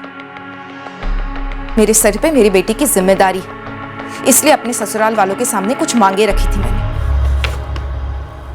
50-50 हो रहा है मीना, इसमें नाइंसाफी कहाँ हुई है? तकदीर ने मेरे साथ नाइंसाफी की है, मेरे पति को मुझसे छीनकर।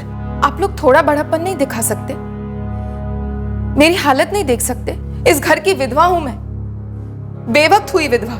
लेकिन मीना बेटा, हम राजेश के साथ नाइंसाफी नहीं कर सकते। राजेश जवान है, अभी अभी नौकरी शुरू की है, पूरी जिंदगी रखी है उसके सामने, लेकिन मुझे मेरी नई जिंदगी ढूंढनी है।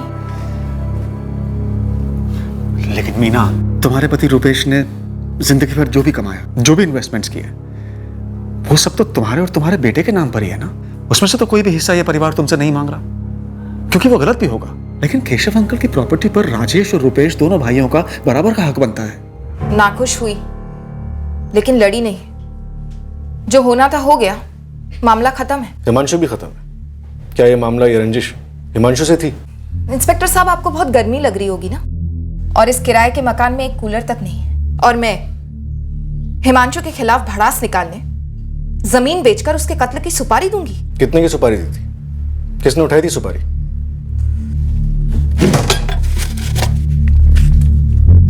जमीन के पैसे सारे एफडीज में हैं, शॉर्ट टर्म। जैसे कोई ढंग का सस्ता फ्लैट मिल जाता है बेलागढ़ में, उन एफडीज को तुड़वाकर खरीद लूंगी। हिमांशु अगर दखल नहीं देता तो शायद आपको एक बड़ा हिस्सा मिल सकता था। किराए के मकान की जगह एक बड़ा आलीशान घर हो सकता था। कूलर तो छोड़िए, घर के अंदर एक एसी हो सकता था। मेरे पति रुपेश को छीनकर अगर तकदीर दखल नहीं देती तो हिमांशु की या किसी की भी दखल की गुंजाइश ही नहीं होती, और मुझे कितने भी लाख क्यों ना मिल जाते, रुपेश तो वापस नहीं आता ना। वैसे बदले के सुकून का कोई मोल नहीं होता। मेरा 10 साल का बेटा है, मेरी जान है वो।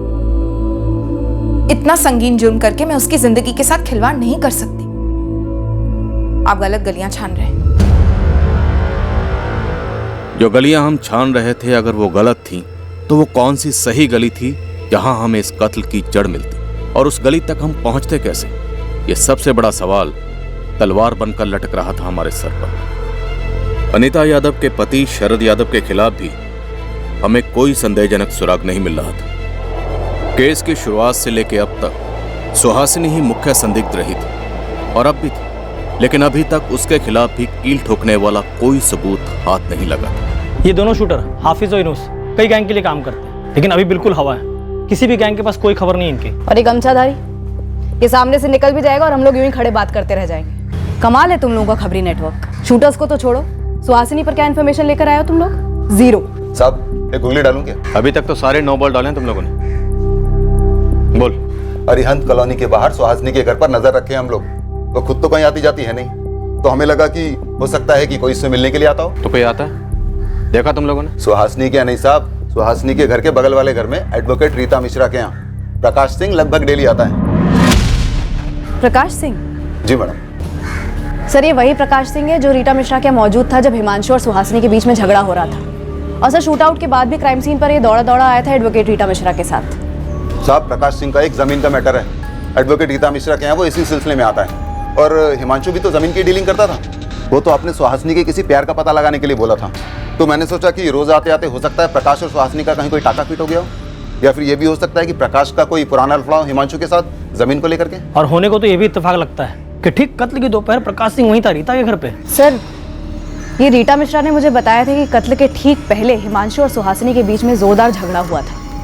और फिर उसने एक थ्योरी भी पेश की थी कि शायद सुहासिनी ने यह झगड़ा जानबूझकर किया ताकि हिमांशु घर से बाहर जाए और मारा जाए। ये झगड़ा जानबूझकर किया गया हो हिमांशु जी को उकसाने के लिए, ताकि उन्हें गुस्सा आ जाए, उनका मूड ऑफ हो जाए और वो रोज की तरह जब बाहर निकलते हैं उसी टाइम पर बाहर निकले।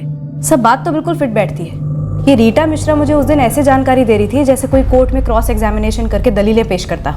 पर हमें गुमराह करके रीटा मिश्रा को क्या मिलेगा? सर ये प्रकाश सिंह रोज एडवोकेट रीटा मिश्रा से मिलता है, वो भी उसके घर पर दोपहर में। सर ये हो सकता है कि प्रकाश सिंह और एडवोकेट रीटा मिश्रा इन दोनों ने मिलकर कोई साजिश रची हो।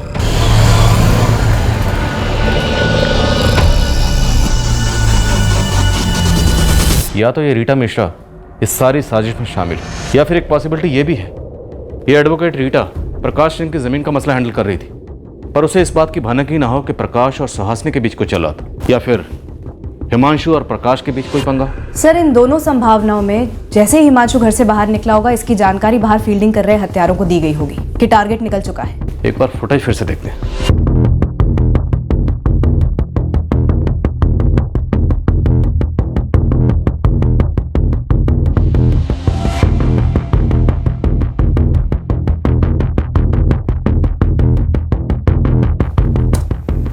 ये यूनुस और हाफिज, इन दोनों की बॉडी लैंग्वेज देखो, साफ दिख रहा है कि दोनों कंफ्यूज हैं। इन्हें पता ही नहीं है कि गोली कहाँ चलानी है, किस पर चलानी है। जब तक इनका ये मास्टरमाइंड गमछाधारी ने इशारा नहीं करता, उसके बाद ये गोली चलाते।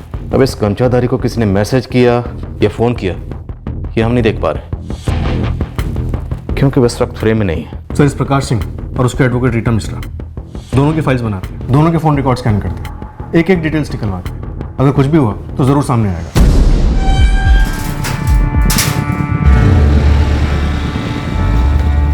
प्रकाश सिंह का छोटा सा बिजनेस है यहीं अपने प्रतापगंज में। प्रकाश सिंह के मरहूम बाप दीनानाथ सिंह ने धंधा जमाया था, पर उसके टाइम से एक ज़मीन है, अच्छी प्रॉपर्टी है, जो कोर्ट के मामले में फंसी पड़ी है। एक ट्रस्ट थी गरीब औरतों को खैरात देने वाली, जिसकी कमेटी में ये प्रकाश का बाप दीनानाथ मेंबर था। जैसे जैसे साल गुजरे, दीनानाथ करता धरता बन गया उस ट्रस्ट का, और वो प्रॉपर्टी उसने अपने नाम कर ली। ट्रस्ट का काम बंद पड़ा है सालों से, दीनानाथ भी चल बसा। फिर उस जमीन की देखभाल प्रकाश करने लगा। अब ट्रस्ट की कमेटी ने उस जमीन को लेकर केस ठोक दिया प्रकाश पे। इसी प्रॉपर्टी के केस में इस प्रकाश सिंह की वकील एडवोकेट रीता मिश्रा है। प्रकाश को रीटा टाइम टू टाइम सलाह देती हैं इसी केस पर। दरअसल सालों से रगड़ रहा है ये मामला। इसी केस के चक्कर में प्रकाश सिंह का रीटा के घर लगातार आना जाना लगा रहता है। ये हिमांशु भी प्रॉपर्टी की डीलिंग करता था, इस प्रकाश सिंह का उससे कोई कनेक्शन? हम भी वही देख रहे हैं सर, लेकिन अभी तक कोई कड़ी जुड़ी नहीं है। एडवोकेट रीटा मिश्रा, इसकी क्या स्टोरी है? सर रीटा मिश्रा सिर्फ हिमांशु की पड़ोसन थी, और उसके कत्ल से रीटा मिश्रा को कोई फायदा होने वाला था, ऐसा अभी तक तो कुछ भी नहीं दिख रहा है। सर प्रकाश सिंह के फोन रिकॉर्ड्स चेक किए, उसके पड़ोसियों से भी बात की, और अरिहंत कॉलोनी में सुहासिनी के अड़ोस पड़ोस में भी बात की। दोनों के बीच में एक बार भी हाई हेलो भी नहीं हुई है। इस प्रकाश सिंह और हिमांशु के बीच भी कोई कनेक्शन नहीं बैठ रहा है। नहीं सर, ऐसे किसी प्रकाश सिंह को मैं नहीं जानता, और ना ही इस ट्रस्ट की प्रॉपर्टी के बारे में सुना है। रीटा मिश्रा को जानते हैं? जानता नहीं हूँ, नाम सुना है, हिमांशु की पड़ोसन है। वकील है शायद कोई सर। और ये प्रकाश उसका क्लाइंट है, उसी प्रॉपर्टी के सिलसिले में। जब 15 सितंबर की दोपहर को हिमांशु सुहासिनी से झगड़ा करके घर से बाहर निकला और जिस वक्त उस पर हमला हुआ, तब ये प्रकाश रीटा के घर में मौजूद था। सर आप कहना चाह रहे हैं कि उसने हिमांशु को मरवाया? अभी नहीं कह रहे, पॉसिबिलिटी है। इस पॉसिबिलिटी में कोई दम है, क्योंकि इस प्रकाश का ना तो हिमांशु से, ना उसकी बीवी से, और ना ही फैमिली के बाकी किसी मेंबर से कोई कनेक्शन दिख रहा है। सर, ये महज एक इत्तेफाक हो सकता है कि जब हिमांशु पर गोली चली तब प्रकाश सिंह आसपास था, और ये भी एक इत्तेफाक हो सकता है कि प्रकाश सिंह की जमीन का मामला कोर्ट में अटका था और हिमांशु प्रॉपर्टी डीलर था। और अनिता यादव और उसका पति शरद यादव, उनसे कोई कनेक्शन हो सकता है? सर, अभी तक तो नहीं दिख रहा है। हाँ असलम बोल। फिर प्रकाश सिंह का हिमांशु और सुहासिनी के साथ क्या कनेक्शन है, इसका तो पता नहीं चला साहब। लेकिन इस प्रकाश सिंह का गोली और बंदूक के साथ डायरेक्ट कनेक्शन है साहब। बंदे के पास लाइसेंस्ड गन है। किससे खतरा है प्रकाश को? लंबी कहानी है साहब। 2010 में प्रकाश सिंह का गन का लाइसेंस इशू हुआ था, और 2011 में एक ऐसा वाकयात हुआ जिसे सुनकर आप भी चौंक जाएंगे। बोलो सर, हम चौंकने के लिए मरे जा रहे हैं। इस प्रकाश सिंह की जो प्रॉपर्टी है ना साहब, कोर्ट में जो फंसी हुई है, उस प्रॉपर्टी पर शूट आउट हुआ था।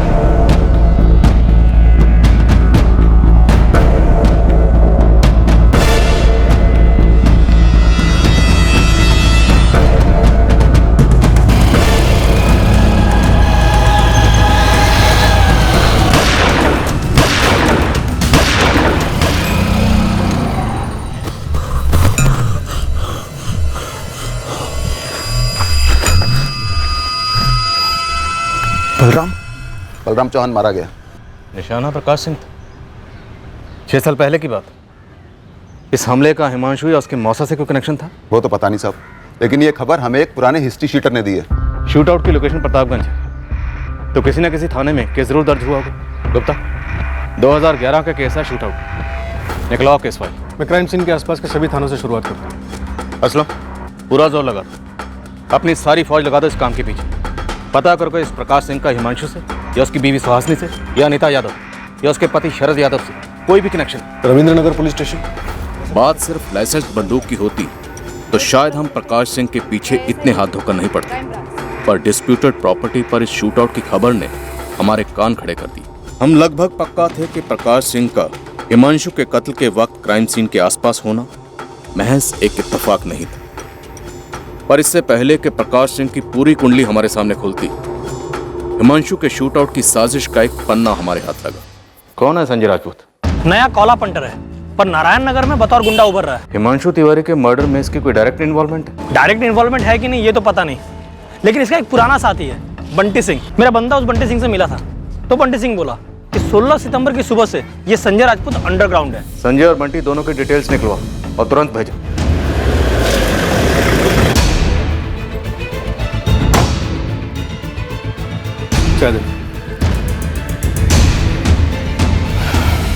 बंटी सिंह जी, चल चाय खत्म कर और चुपचाप जाके पीछे वाली गाड़ी में बैठ जा। अरे साहब, मैंने किया क्या है साहब? संजय राजपूत कहाँ है बंटी? संजय मुझे नहीं पता साहब।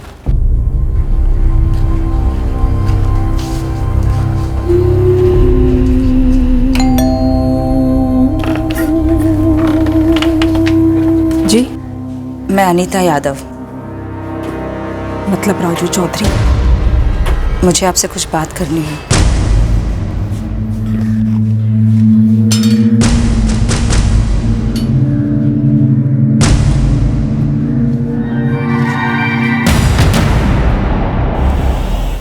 हिमांशु तुमसे बहुत प्यार करता था।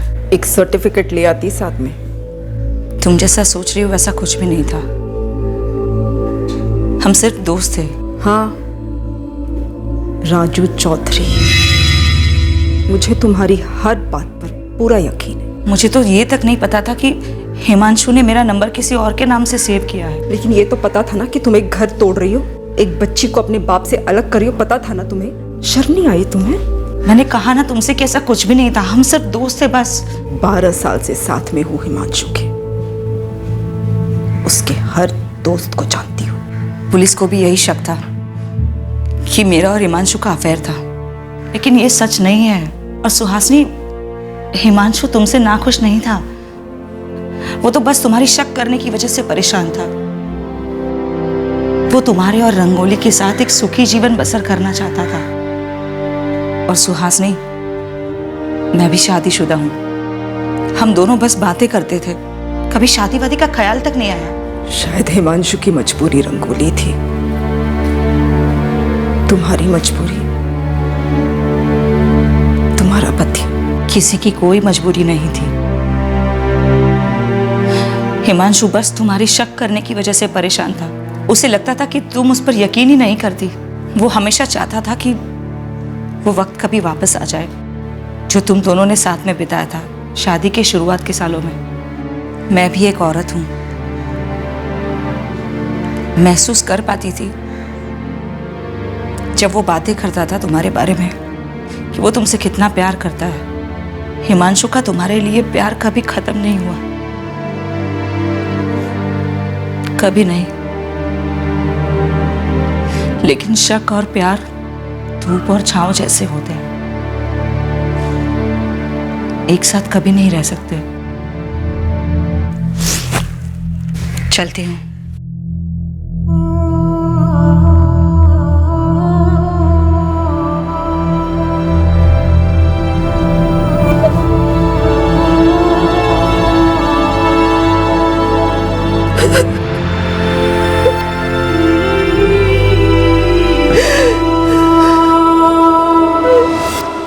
अरे साहब, दोबारा क्या देखना?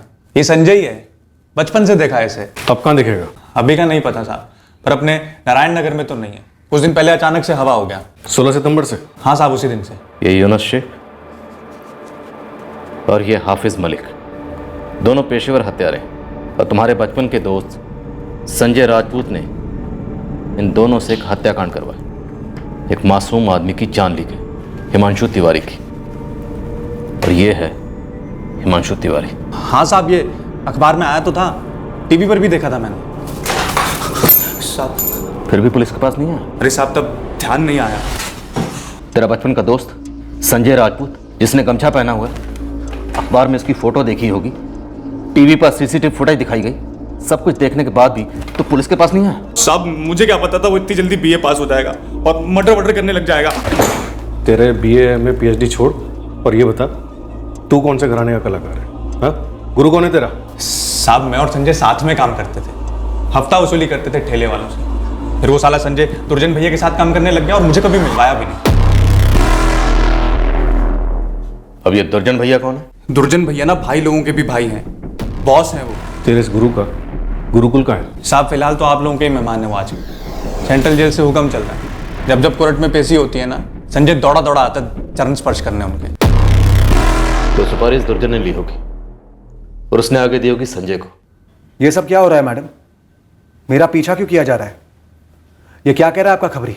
हर किसी से हथियार तान कर बात करते हो। पहले आप मुझे ये बताओ कि मुझ पे नजर रखने के लिए किसने सुपारी दी है आपको? पिद्दी सा हथियार क्या रख लिया जेब में? तमीज घर भूल आए हो। आप बैठिए चुपचाप। सर, ये दुर्जन सिंह काफी कुख्यात गैंगस्टर है। 3 स्टेट्स में गैंग फैली है इसकी। 10 साल से जुडिशियल कस्टडी में, अनगिनत केसेस ठुके हैं इस पर। प्रकाश सिंह ने हिमांशु तिवारी का काम इस दुर्जन सिंह से ही करवाया होगा। सर, प्रकाश सिंह बाहर ही बैठा है। क्या बात है सर? आजकल आप लोग किसी सुनसान जगह नहीं ले जाते, यहीं पे थाने में एनकाउंटर कर देते हैं। इस हथियार का लाइसेंस सरकार ने तुम्हें अपनी हिफाजत के लिए दिया, बदतमीजी ने। पहले आप मेरे सवाल का जवाब दीजिए कि मुझ पे नजर क्यों रखी जा रही है? क्योंकि तुम हिमांशु तिवारी मर्डर केस में सस्पेक्ट हो। उस दिन तुम हिमांशु के पड़ोस में इत्तेफाक से मौजूद नहीं थे। इस पूरे हत्याकांड के मास्टरमाइंड तुम हो प्रकाश। क्या? अब तो पक्का है सर, किसी ने खूब सारे मिठाई के डिब्बे भेजे हैं यहां पर, वो भी दिवाली से पहले। और आप लोगों से यह कहा है कि ये जो प्रकाश सिंह नाम का बंदा है ना, उसे बुरी तरह से फंसा दो। प्रकाश सिंह, तुम तक पहुंचने के लिए हमने बहुत पापड़ बेले, बहुत वक्त लगा हमें तुम तक पहुंचने में, पर देखो आखिरकार पहुंच गए ना। अब तुम्हारी पूरी हिस्ट्री हमारे सामने, और तुम्हारी हिस्ट्री के पन्नों पर बलराम चौहान का नाम भी शामिल है, वही काशी ठाकुर का गुंडा। काशी ठाकुर तो मारा गया 2009 के एनकाउंटर में, पर काशी ठाकुर के साथ तेरा बड़ा गहरा संबंध रहा है ना?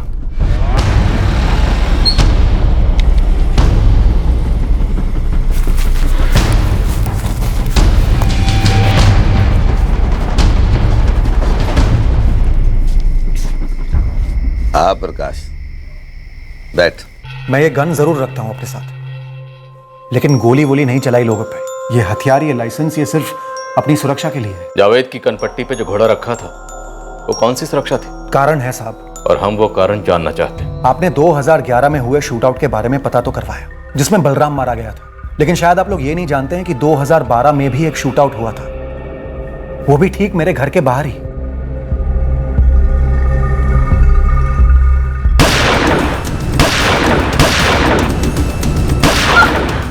मीनाक्षी! मीनाक्षी अंदर जाओ! अंदर जाओ, दरवाजा बंद करो!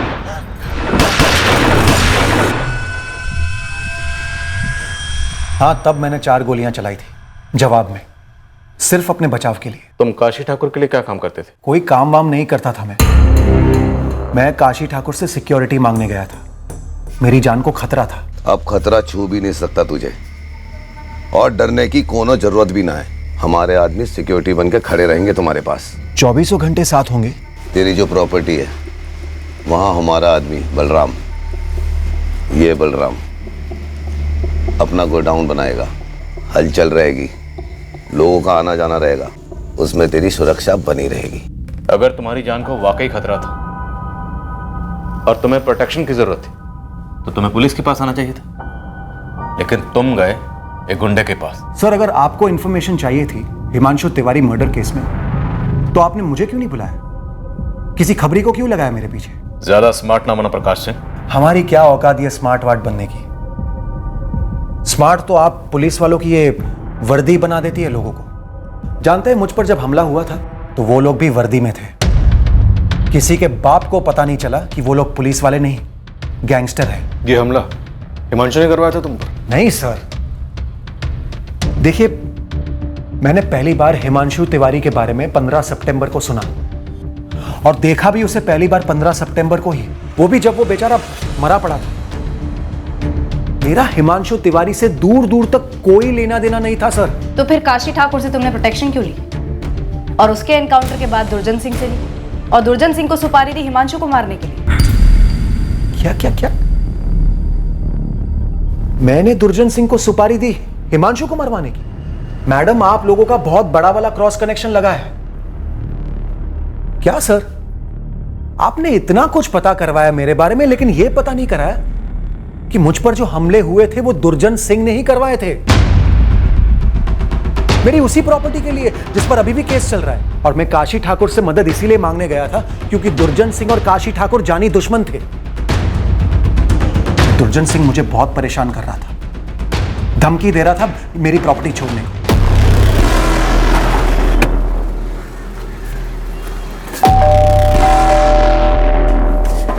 क्या है?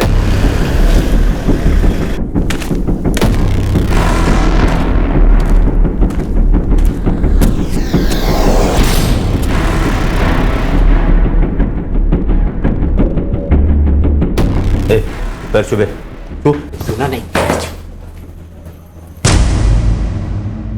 सुना है वो ट्रस्ट वाली जमीन बहुत सरदर्द बनी हुई है तेरी। जी, तुझे कल ये गोली देगा सरदर्द की। इसका नाम संतराम शर्मा है। कल तू अपनी सारी जमीन इसके नाम कर दे, ये ट्रस्ट को खुद ही चुप करवा देगा। लेकिन मैं ये जमीन बेचना नहीं चाहता हूं। तो बेचने को कौन बोल रहा है? सिर्फ मेरा नाम ट्रांसफर करना है। कल का मुहूर्त अच्छा है, कल ही जमीन ट्रांसफर करवा लेते हैं। मेरी समझ में ये नहीं आ रहा है कि जब वो जमीन मेरी है तो मैं फ्री में आप लोगों को क्यों दे दूं? क्योंकि हम ऐसा कहते हैं और हमारा नाम दुर्जन सिंह है। मैं ये जमीन छोड़ना नहीं चाहता। जब जान ही नहीं रहेगी तो जमीन का क्या करेगा? इसी दुर्जन की धमकियों की वजह से मैं काशी ठाकुर से मदद मांगने गया था। मजबूरी थी वो मेरी सर, और कुछ नहीं। तब भी दुर्जन सिंह ने मुझ पर हमले करवाए। पहली बार मेरे बदले वो बलराम मारा गया, और दूसरी बार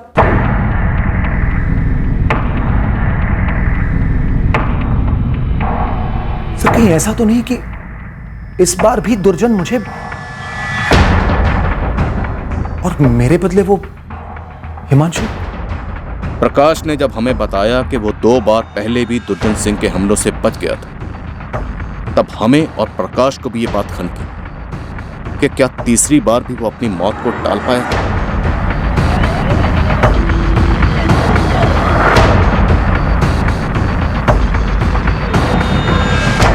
सर ये शूट आउट से एक दिन पहले का फुटेज है। ये फुटेज हमने पहले भी देखा, लेकिन तब हमारा फोकस प्रकाश पर नहीं था। ये प्रकाश रोज लगभग 2 बजे रीटा के घर जाता था और ठीक 4 बजे वहाँ से निकल जाता था, हिमांशु के निकलने से कुछ देर पहले। लेकिन 15 सितंबर को हिमांशु प्रकाश से कुछ देर पहले निकल गया था। और गुप्ता, फुटेज में एक चीज़ और नोटिस की, हिमांशु और प्रकाश दोनों की बाइक तकरीबन एक जैसी। सर 2011 का बलराम चौहान मर्डर केस और 2012 में शूटर्स ने पुलिस वर्दी में जो प्रकाश सिंह पर हमला किया था, इन दोनों केसेस में सभी शूटर्स गिरफ्तार हुए थे और दुर्जन सिंह ने कबूल किया था कि इन हमलों का मास्टरमाइंड वही है। तब तो इस मास्टरमाइंड से एक मुलाकात हमारी भी बनती। दुर्जन सिंह की ऑफिशियल कस्टडी के लिए अर्जी दे दो। आपके कमिश्नर साहब कोई बड़ा इनकाउंटर किसी नए भर्ती हुए हवलदार को सौंपेंगे क्या? बस यही हमारे साथ हुआ। ये दूध भात संजय राजपूत टुच्चे से काम में भी गड़बड़ कर गया।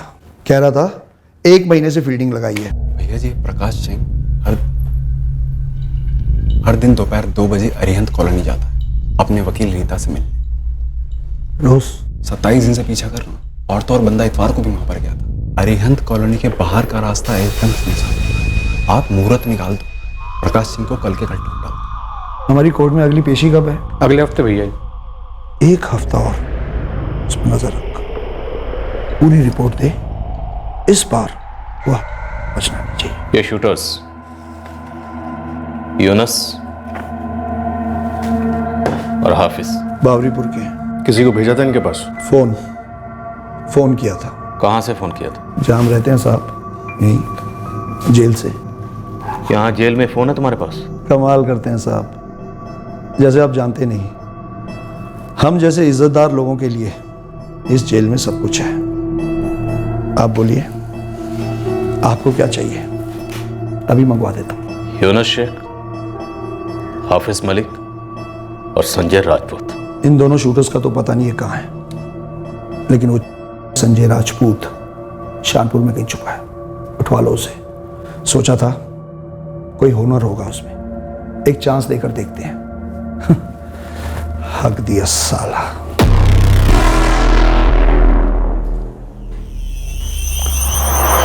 पंडित जी, एक फोन का इंतजाम कर दीजिए। कहाँ है गधे के बच्चे? भैया जी मिस्टेक हो गई मुझसे। अबे अंधे, तुझे उस आदमी और प्रकाश में कोई फर्क ही नहीं दिखा? मालिक, वो आदमी उसी वक्त निकला गेट से। दूर था, मुझे लगा प्रकाश सिंह है। कपड़े भी सेम पहने हुए थे, मैंने कर दिया इशारा।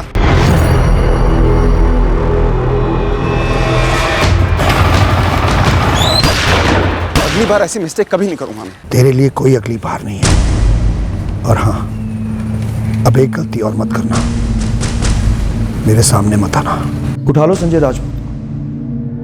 ये यूनुस और हाफिज मैं आपको ढूंढ कर दे दूंगा। लाल शहर के किसी बिल में छुपे होंगे और इस मर्डर का बिल अब मेरे नाम पे फाड़ दो।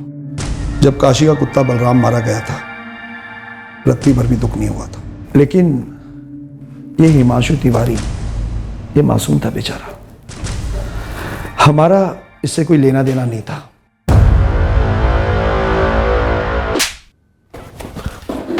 तुम्हारे जैसे लोग इस समाज के लिए दीमक है, कैंसर।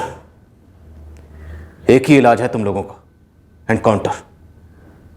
पर नसीब अच्छे हैं तुम्हारे कि हमारे हाथ कानून से बंधे।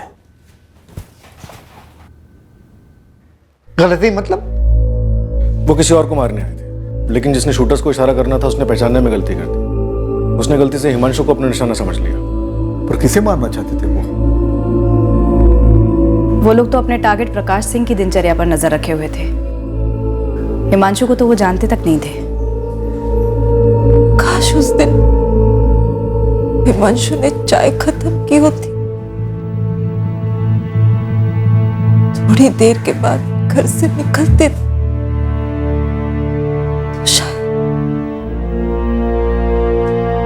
शायद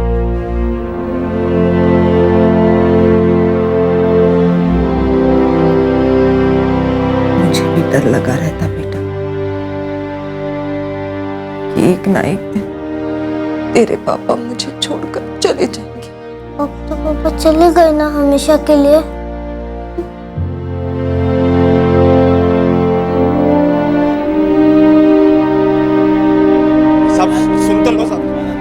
संजय राज, जिसने दुर्जन सिंह के कहने पर प्रकाश सिंह को मारने का पूरा प्लान बनाया था, वो हमें शानपुर से मिला।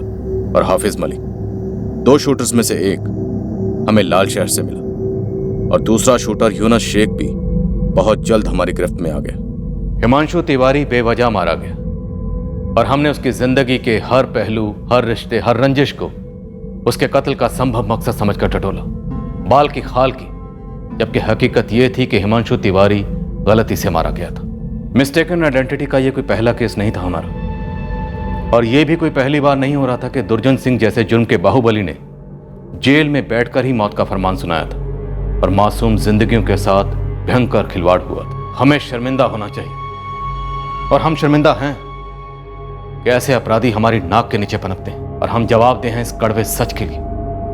यहां कानूनी प्रक्रिया कछुए की चाल से चलती है और छटे हुए बदमाश निरंकुश उधम मचाते हैं। हमें उन तमाम बेलगाम अपराधियों के दिलों में कानून का खौफ बिठाना हो ताकि सामान्य जन समुदाय कानून और कानून के रखवालों पर पूरा भरोसा कर सके। हमें अपनी वर्दी की गरिमा को बनाए रखने के लिए इस वर्दी के कर्तव्यों को 100% पूरा करना होगा। जब तक ऐसा वास्तविक तौर पर हर रोज हर पल नहीं होगा, तब तक हम सुरक्षा का केवल एक चिन्ह बनकर रह जाएंगे, कवच कभी नहीं बन पाएंगे। कल रविवार 24 दिसंबर को हम क्राइम पेट्रोल सतर्क का एक नया केस आपके सामने पेश करेंगे। याद रखिए, ये केस रात 11 बजे शुरू होगा। जय हिंद। इस तरह के और भी एपिसोड देखने के लिए हमारे चैनल को सब्सक्राइब करें और बेल आइकन दबाना ना भूलें।